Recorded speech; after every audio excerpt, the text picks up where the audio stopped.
Olá, boa noite. Jair Bolsonaro anuncia general que atuou em missão de paz da ONU no Haiti para a Secretaria de Governo em sua gestão.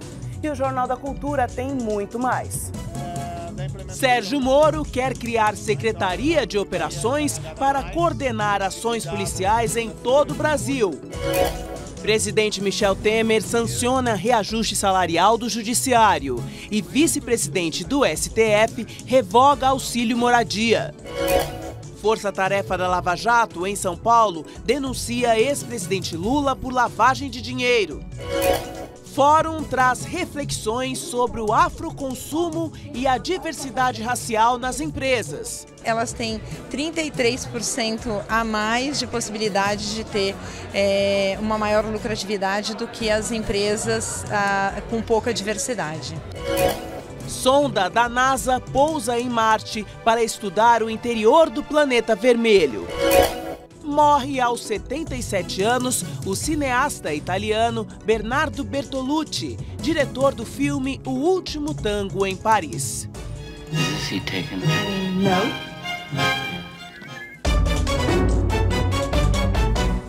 E na bancada estão o historiador e professor da Unicamp, Leandro Carnal, e o cientista político e professor do INSPER, Carlos Melo. E você pode mandar perguntas e fazer comentários pelo Twitter na hashtag Jornal da Cultura. Os nossos comentaristas vão aguardar um pouco e o pessoal de casa também, porque a seguir nós vamos mostrar a revogação do auxílio moradia de magistrados após o presidente Michel Temer sancionar reajuste ao judiciário. E a indicação do general Carlos Alberto dos Santos Cruz para a Secretaria de Governo na gestão de Jair Bolsonaro. Aguarde que nós voltamos já já.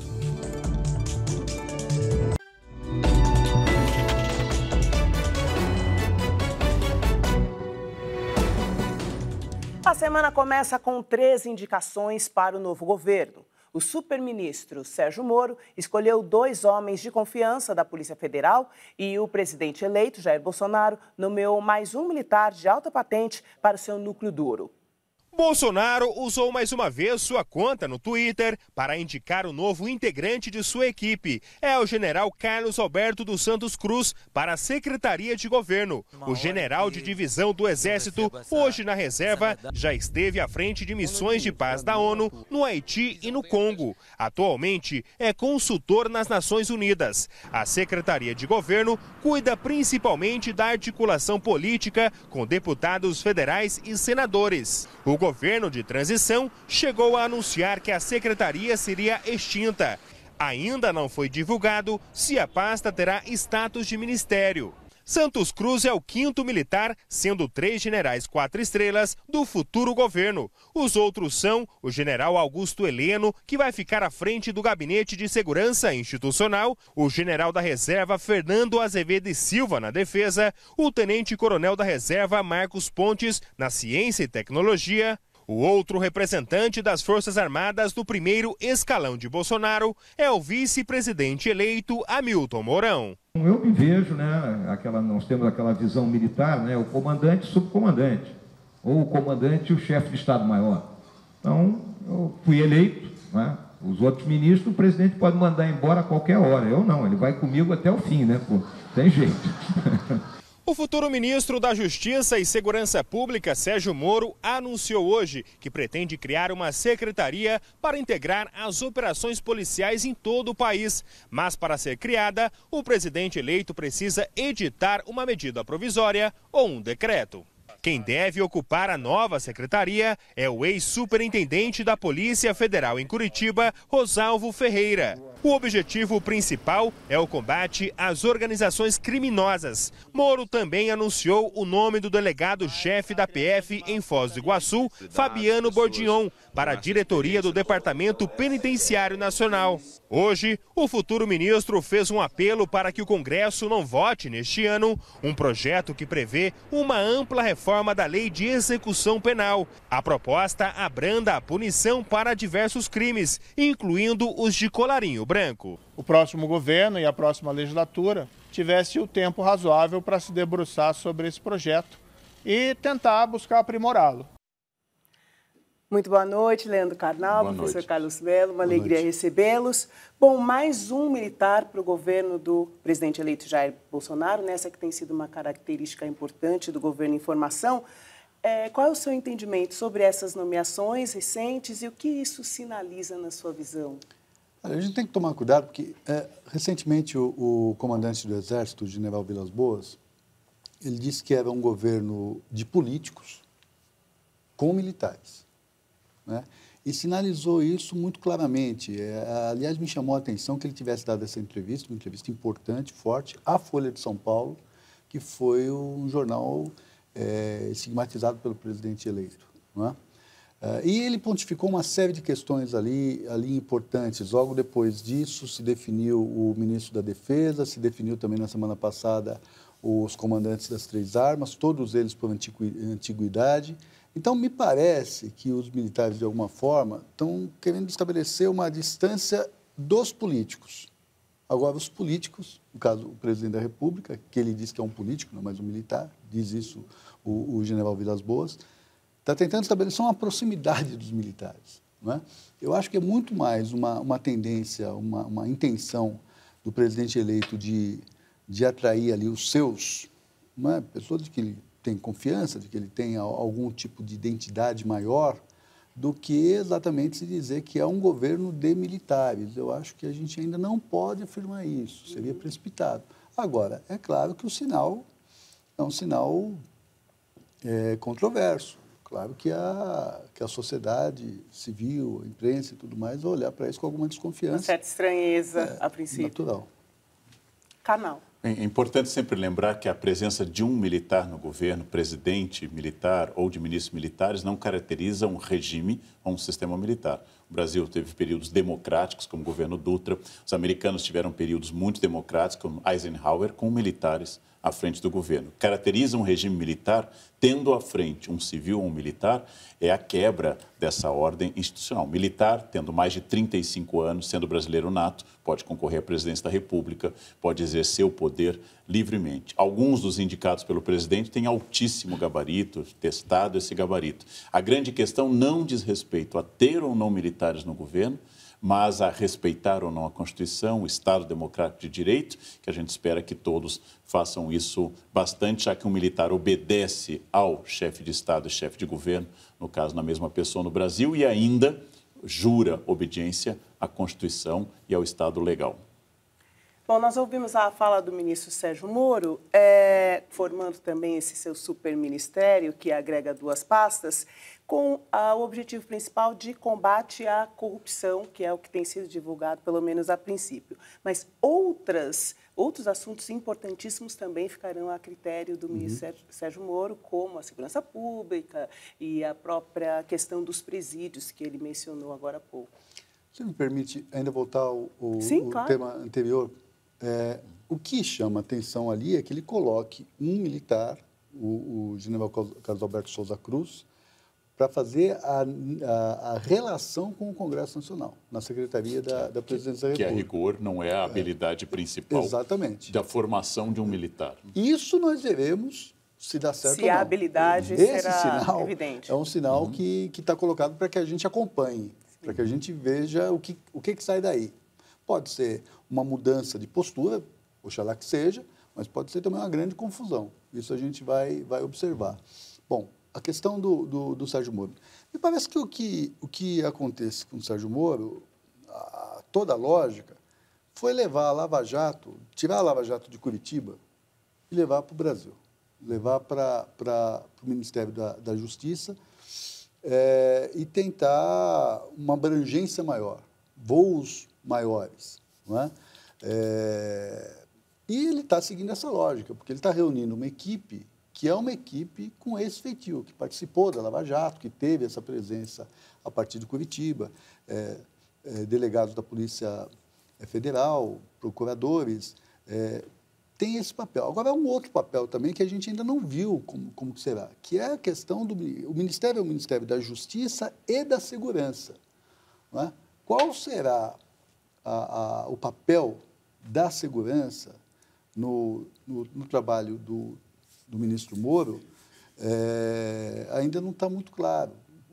como será a relação mais comezinha da segurança. Porque me parece que tem ali uma intenção de ir atrás do crime organizado com inteligência, o que é muito melhor do que você colocar o exército na rua de uma forma atabalhoada.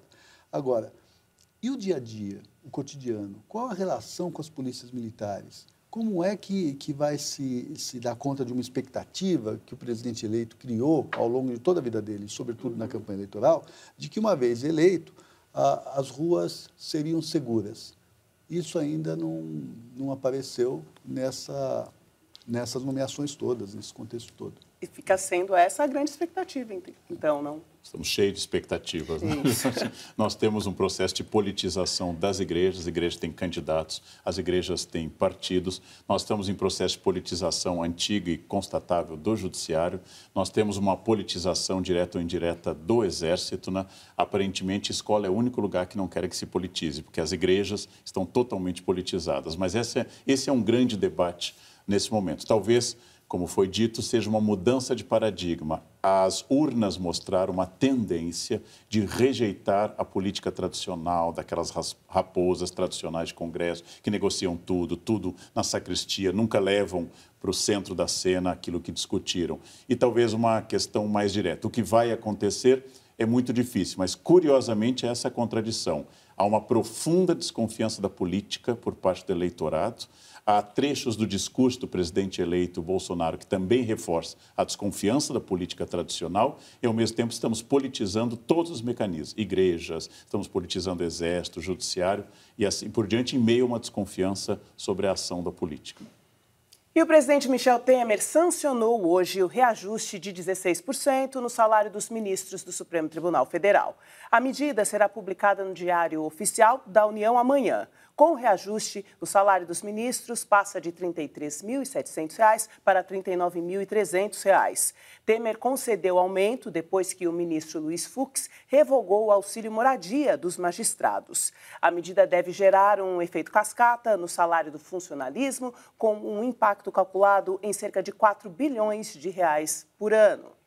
Karnal, em tempos de aperto de cintos, libera-se o aumento para o judiciário. Como você vê essa questão e a divulgação do fim do auxílio moradia? Um salário pode parecer extraordinário para nós, trabalhadores médios brasileiros, mas o cargo do Supremo ganhar este salário não é extraordinário. Muita gente, muito abaixo em importância, ganha mais do que isso no mercado. A grande questão é exatamente esse efeito cascata e uma ideia brasileira de que tudo se transforma em privilégio adquirido. Foi o caso do auxílio moradia, pensado com justiça para quem não tivesse casa no local para qual fosse designado, de repente se incorpora como um valor permanente que nós devemos arcar para o resto da eternidade. O judiciário médio brasileiro, como todo funcionalismo médio brasileiro, não é bem remunerado. Só os cargos de topo é que são medianamente ou bem remunerados. Mas sobre esse efeito cascata, em época de aperto, em que se fala apenas do reajuste lá do topo da pirâmide e nenhum para o funcionário médio, isso é muito difícil. Compare-se no plano estadual com a PM de São Paulo e o seu último reajuste para ver como nós estamos defasados e não parece uma república, parece realmente um corpo de grupos privilegiados mutuamente. Professor Carlos. Eu acho que essa questão que o Karnal levanta é a questão mais fundamental e o principal conflito hoje político da sociedade brasileira, que é a questão corporativa. Né?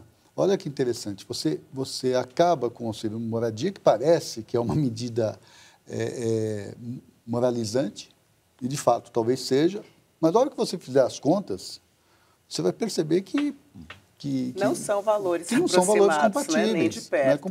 Na verdade, é uma desculpa, é um sinal. Né?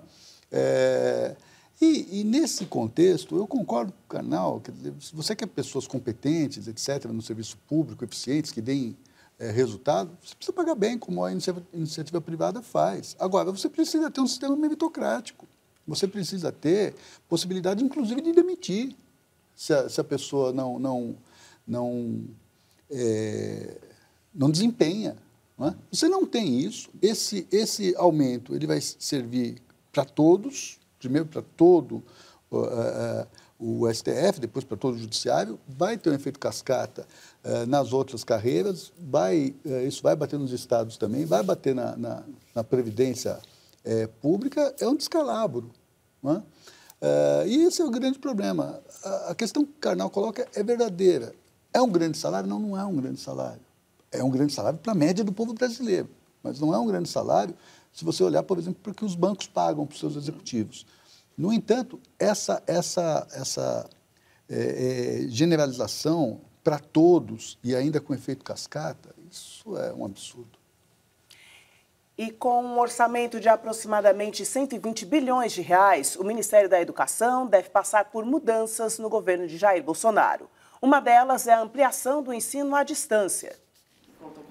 Isabela se preocupa com o rumo que a educação pode tomar com o novo governo. Mãe de 2 filhos que estão no ensino fundamental, ela espera que a formação garanta autonomia aos filhos. A parceria casa-escola tem que oferecer uma educação que ela possa entender para que lado ela quer ir de política, para que lado ela quer ir acadêmico, enfim, que seja uma coisa global, que ela consiga caminhar com as próprias pernas, que ela tenha capacidade de discernimento. O futuro ministro da Educação, Ricardo Vélez Rodrigues, prometeu uma gestão mais Brasil, menos Brasília. Lema do presidente eleito Jair Bolsonaro. Sinalizou que dará mais autonomia para estados e municípios na definição de metas e prioridades na educação. Qualquer tipo de ação que aumente a desconfiança e que faça um cisma entre os interesses das famílias e o interesse das escolas, ou a forma de atuar das famílias e das escolas, é um problema para o jovem, para a criança, para o aluno. Né? E a gente multiplicando isso na sociedade, para a sociedade como um todo. Uma das ideias defendidas é a ampliação do ensino à distância. A reforma do ensino médio já prevê até 30% desta modalidade de ensino. No programa de governo, também está a proposta de construir uma escola militar em cada capital do país. Acho ótimo. Claro, estudei escola militar. Acho muito bom. Por que é bom? Porque a disciplina, há uma cobrança bastante razoável em relação à educação. Acho que faz parte. Não concordo. Eu acho que o militarismo, não sei se traria algo tão bom para a população assim. O posicionamento do futuro ministro da Educação está alinhado com o projeto Escola Sem Partido. A votação na Câmara dos Deputados vem sendo adiada desde julho. O projeto impõe regras aos professores a respeito do que pode ser ensinado em sala de aula. Entre as propostas está a proibição da manifestação de posicionamentos políticos, ideológicos ou partidários. Sou a favor. É uma discussão nervosa, tensa, mas que a sociedade tem que encarar, sim. O foco da política educacional do próximo ministro não deveria ser essa discussão, deveria ser a melhoria da qualidade dos professores que estão em sala de aula. Garantir que eles dominam o conteúdo do que eles vão ensinar, por um lado, e garantir que eles entendem e dominam as técnicas de didática. Bom, a discussão sobre o futuro da educação no Brasil passa por assuntos importantíssimos. Alguns nós vimos aqui na reportagem, a questão do ensino à distância, o próprio debate sobre escola sem partido, a possibilidade de se aumentar as escolas militares, a diminuição das vagas por cotas. Como vocês entendem esses primeiros passos nessa formação de uma ideia para a educação no próximo governo, Karnal? É bem complexo, Joyce, acho que é uma questão muito complicada mesmo. Em primeiro lugar, educação militar não é ruim, nós temos resultados bons de escolas militares, tanto no Enem quanto em outros aspectos. Educação à distância, bem administrada, não é ruim, mas nós precisamos de diversidade. É impossível universalizar o modelo educação militar, é inadequado universalizar educação à distância. Nós temos que ter opções de todos os tipos, como garante tanto a Constituição como a nossa LDB, a Lei de Diretrizes e Bases. E segundo lugar, e muito importante, o principal problema da educação brasileira não é a ideologia dos professores, é a falta de merenda, é a falta de preparo dos professores, é a falta de giz na sala de aula, são crianças desmotivadas, não tem a ver com uma questão central ideológica. O principal problema da saúde brasileira não são médicos cubanos e o principal problema da educação brasileira não é a ideologia. Primeiro,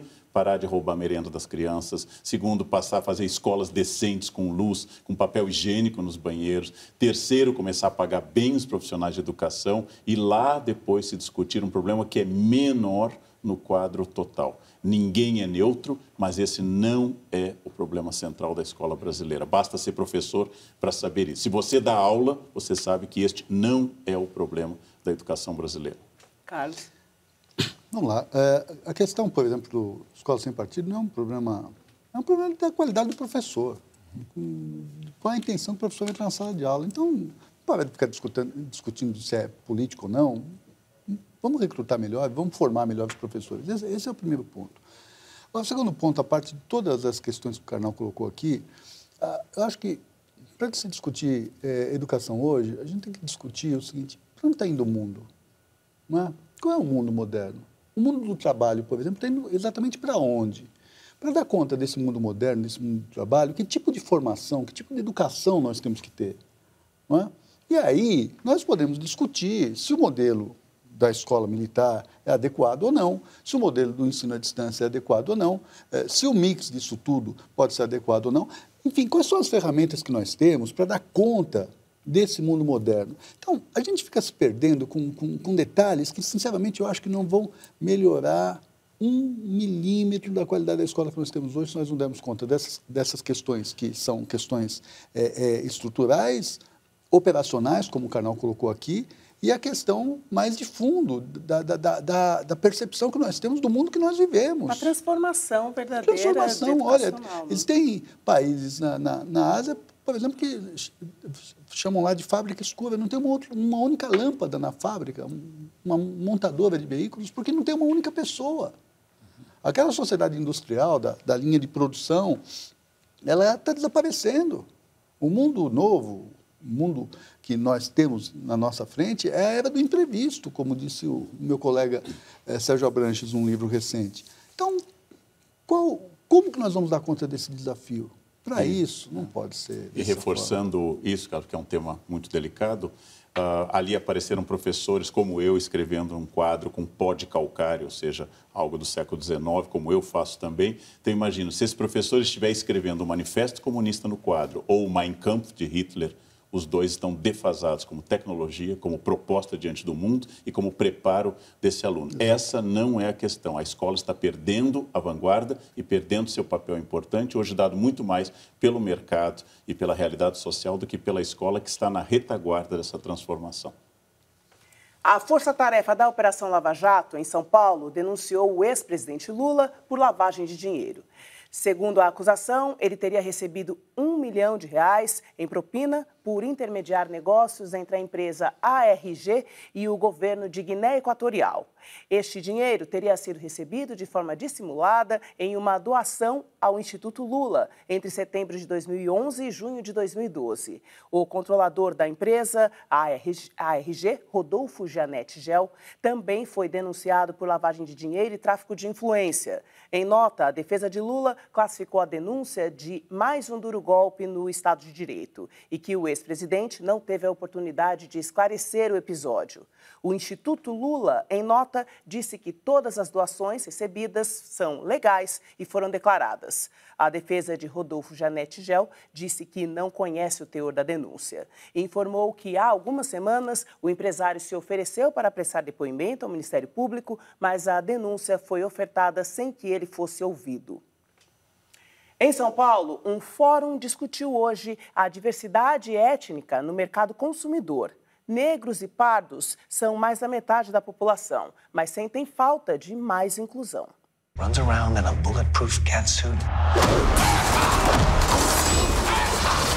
O que o primeiro super-herói negro do cinema tem a ver com a questão racial no Brasil? Simples. Terceira maior bilheteria no país este ano, Pantera Negra tem poucos produtos licenciados se comparado a outros sucessos das telonas.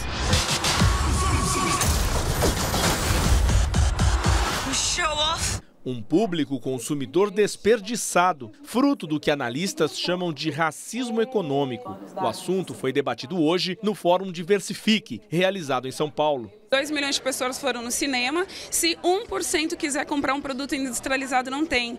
Qual empresa que não quer 20 mil clientes? A falta de trabalhadores negros nas empresas também afeta os negócios. Uma pesquisa com 1.000 companhias em 12 países mostrou que quem investe na diversidade étnica ganha mais dinheiro. Se eu pego empresas que têm maior diversidade étnica, elas têm 33% a mais de possibilidade de ter uma maior lucratividade do que as empresas com pouca diversidade. Além de mostrar uma relação direta entre diversidade e lucro, o evento também reforçou a importância da mídia como instrumento para que as empresas aumentem o volume de negócios e também para estimular a inclusão e mudar a realidade do racismo no Brasil. Um estudo feito há 3 anos por uma agência de publicidade constatou que negros estão aparecendo mais nos anúncios na TV e de forma mais positiva. E isso pode representar vendas maiores. Uma empresa de cosméticos, de beleza, que todos os anos comunica no Dia dos Pais os seus produtos. Esse ano eles decidiram fazer em toda a família, o pai, a mãe, os filhos, todos são negros, né? Então isso causou ao mesmo tempo que uma estranheza das pessoas, mas também uma coisa de admiração. No Brasil, negros e pardos movimentam mais de R$1,5 trilhão de reais por ano. Temos que repensar toda essa questão. Não podemos acreditar em igualdade, não podemos acreditar em democracia num país que tem 54% de negros, mas ainda tem 1% de negros no Congresso, no Senado, no governo e nos boards executivos das empresas brasileiras. Bom, racismo é inaceitável em todos os aspectos, mas essa relação entre diversidade e lucro pode ser mais um incentivo entre todos os outros, que óbvios que a gente debate sempre, para que se acabe, se repense para acabar com o racismo, não? Já houve esse debate antes sobre o chamado pink money ou dolly dollar, sobre o consumo dos casais homoafetivos. Agora nós temos certeza que o racismo, além de uma imbecilidade, um atentado à razão, além de crime inafiançável e imprescritível, é um atentado contra o seu lucro. Ou seja, diversidade não é apenas porque você quer ficar fora da cadeia, mas porque você quer aumentar o seu lucro. Gente homofóbica ou racista vai ficar, além de idiota e preso, vai ficar mais pobre. É importante o toque dado pela Lohas na entrevista. Carlos. É extremamente complicado, porque ótimo que você tenha essa expansão da discussão, que haja um mercado, que haja oferta de produtos, que haja essa diversificação toda. Ótimo, ótimo, simplesmente porque naturaliza a existência de negros e brancos e mostrando que somos todos seres humanos e todos estamos no mercado e legal e vamos em frente. No entanto, no Brasil, você tem esse 54% da população de negros que ainda não foi assimilado economicamente, inclusive para poder consumir. É necessário, sim, a existência de políticas afirmativas, até para que você dê conta do tempo perdido, do atraso que nós temos em relação a isso. Não é? É criar um mercado, mas o mercado precisa poder consumir, precisa ter renda para consumir. E aí nós temos que passar pela educação, nós temos que passar por uma série de outras políticas que são inclusivas e que estabeleçam uma relação de igualdade. Havendo uma relação de igualdade, aí você terá consumo desses produtos todos. Eu acho que enfim, é tudo ao mesmo tempo agora. Não é? Você não é só a questão de você desenvolver produtos, você tem que desenvolver renda também. Não é? A ONU liberou hoje um fundo de emergência de mais de 9 milhões de dólares, cerca de 35 milhões de reais, para ajuda humanitária à Venezuela. Essa é a primeira assistência destinada ao país. A verba deve ser usada em programas de saúde e assistência nutricional, voltados principalmente a mulheres e crianças. Segundo a ONU, 3 milhões de venezuelanos são refugiados ou migrantes em todo o mundo. A maioria deles está na América Latina. Sob o regime do presidente Nicolás Maduro, o país atravessa uma crise política e econômica com a inflação prevista para este ano em mais de 1 milhão%, segundo o FMI. A primeira-ministra britânica, Theresa May, iniciou hoje uma campanha para conseguir aprovar o Brexit no Reino Unido. Ontem, os líderes da União Europeia formalizaram o acordo. Depois de 2 anos de negociações, os 27 líderes europeus levaram apenas 40 minutos para aprovar o Brexit, numa reunião em Bruxelas. Em discurso no parlamento, Theresa May disse que se o acordo não for aprovado, vai abrir as portas para mais divisão e incerteza. It would open the door to more division and more uncertainty. O líder da oposição, o trabalhista Jeremy Corbyn, afirmou que a primeira-ministra perdeu o apoio do país. She's lost support of the country. A votação no parlamento deve ser no dia 11 de dezembro. Aprovada num referendo em 2016, a saída do Reino Unido da União Europeia deve entrar em vigor a partir de março do ano que vem. O governo do México anunciou hoje a deportação de 98 imigrantes da América Central. No fim de semana, cerca de 500 pessoas tentaram atravessar a fronteira com os Estados Unidos. Os imigrantes subiram em uma das cercas. Policiais atiraram bombas de gás lacrimogênio e balas de borracha. A fronteira em Tijuana ficou por quase 6 horas fechada. O presidente americano ameaçou fechar a área permanentemente. Sobre as questões internacionais, qual o seu destaque, Carlos? Eu acho que essa questão do Brexit, ela sempre me chama muita atenção, porque agora está tentando mitigar os efeitos de um grande erro, né? Que foi essa separação, essa saída da Grã-Bretanha da União Europeia. A União Europeia foi um sonho político, um sonho social interessante e também econômico, não é?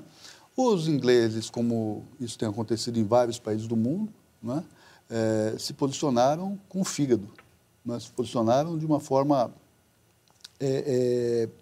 impensada, talvez. Agora, você reúne toda a comunidade europeia, você reúne o Reino Unido, você discute para ver como mitigar essas consequências de uma escolha, a meu ver, errada, incorreta. Né? E é isso. As cenas que acontecem lá na fronteira dos Estados Unidos já acontecem em Ceuta e Melilla, na divisa da Espanha com o norte da África, na zona em que tem esses encraves espanhóis. Já acontece, por exemplo, em Calais, na França, para o Reino Unido. E essas cenas devem crescer, porque aumenta a xenofobia de um lado e aumenta a crise econômica. País sem interesse ou condições de absorver e país cada vez mais expulsando gente. E aí o México, que é o grande mandatário de pessoas para o exterior, agora começa a expulsar guatemaltecos e outros. São contradições muito grandes e nós vamos ver o aumento dessas cenas, que lá em Ceuta são diárias, gente nas cercas tentando pular para o encrave espanhol em pleno norte da África. E veja a seguir, morre aos 77 anos o cineasta italiano Bernardo Bertolucci. E mais, sonda da NASA pousa em Marte para estudar o interior do planeta vermelho. Aguarde que nós voltamos já.